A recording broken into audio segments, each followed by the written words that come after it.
Hi Capricorn! Kumusta po kayong lahat? So ayan Capricorn, maraming salamat po sa walang sawang pagsubaybay sa ating pong mga reading.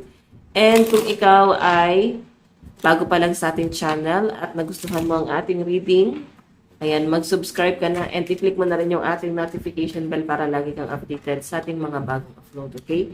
So guys, sa mga interested naman sa ating private reading, nasa description box below, yung link ng aking Facebook, message nyo lang ako. So, ano ba yung reading natin ngayon?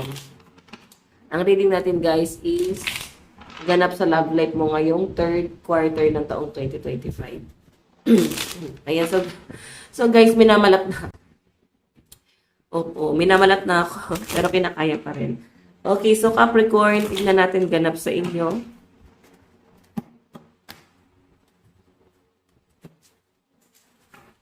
Capricorn, ganap sa love life mo ngayong third quarter ng taong 2025.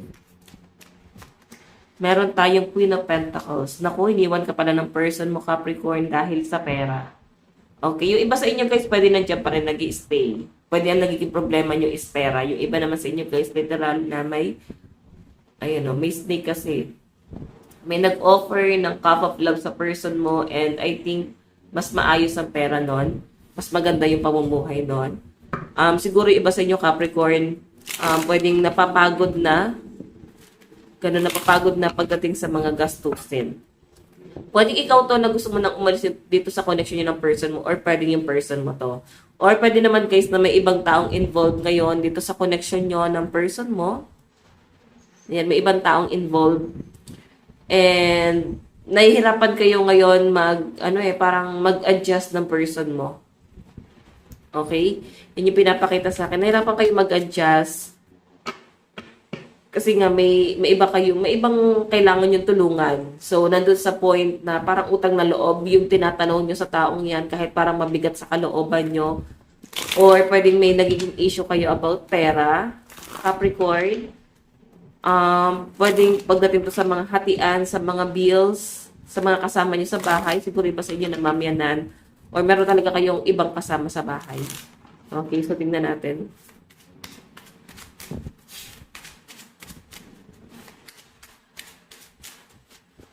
Meron tayong the star.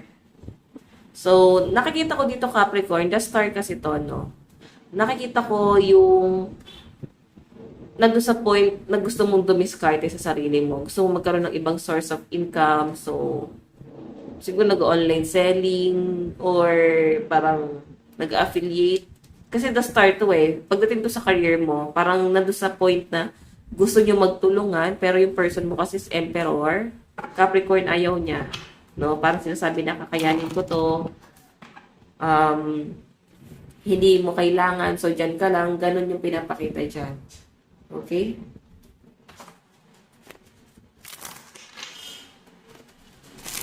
Tignan natin. Okay.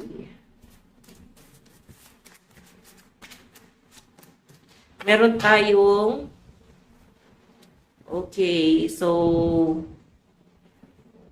7 of Wands. Ayan. Nag-loading. 7 of Wands. Parang may pagmamakaawa dito. May usapan talaga sa inyo ng person mo. Ibang issue to na parang nandun sa point na may pagmamakaawa pa. So, parang haba ng pasensya ng person mo or ikaw to. May nakakita kasi akong may lumalapit sa inyo, hingi ng tulong at siya yung parang magiging threat sa relasyon niyo ng person mo. Etong pakiusap na to. Okay? Siguro guys, kailangan piliin nyo yung tatanggapin nyo na humihingi ng tulong or piliin nyo lang yung tutulungan nyo kasi pwedeng maka-apekto talaga siya, Capricorn, sa pagsasama nyo. Meron tayong 9 of Cups. Wish card to. Grabe. May pakiusap talaga dito. Parang may pagmamakaawa. Parang pagbigyan mo na ako. Ganon. Siguro gusto talaga ng partner mo or ikaw Capricorn, gusto nyo na magtrabaho. May iba kayong discarding gagawin dito. Siguro kukuha na lang ng katulong para sa ibang gawain sa bahay kasi kailangan may maiiwan sa bahay. Pero ang pinapakita kasi sa akin, Capricorn, may against talaga. Siguro against yung person mo. Yan. Tignan pa natin. Four of Swords. Nakikita ko sobra kayo nahihirapan. Siguro iba sa inyo na taong bahay. Nahihirapan kayo. Yung kalooban mo na nasa bahay lang. So, parang gusto mo na makaalis mo na kasi sobra na yung stress. Gusto mong, alam mo yon, gusto mong marilis mo na yung mga stress mo kasi yung ambience mo, nasa loob ka lang ng bahay, umiikot lang doon sa bahay. Okay? So, ayan.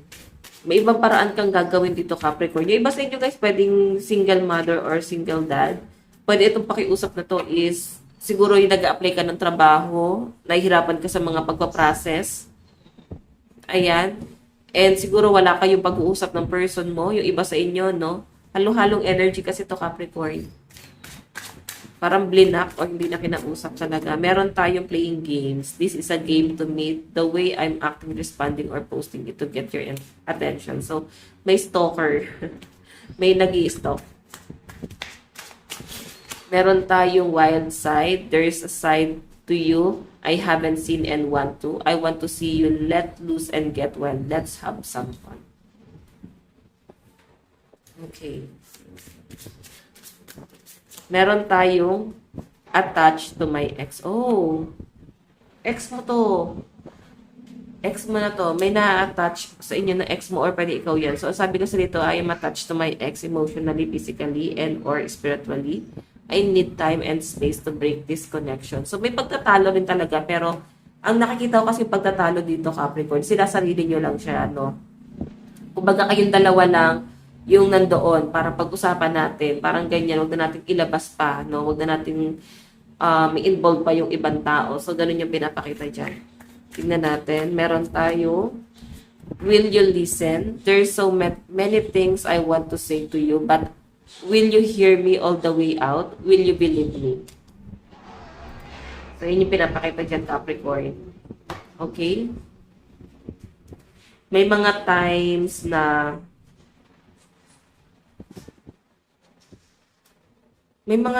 parang gusto mo sabihin sa kanya.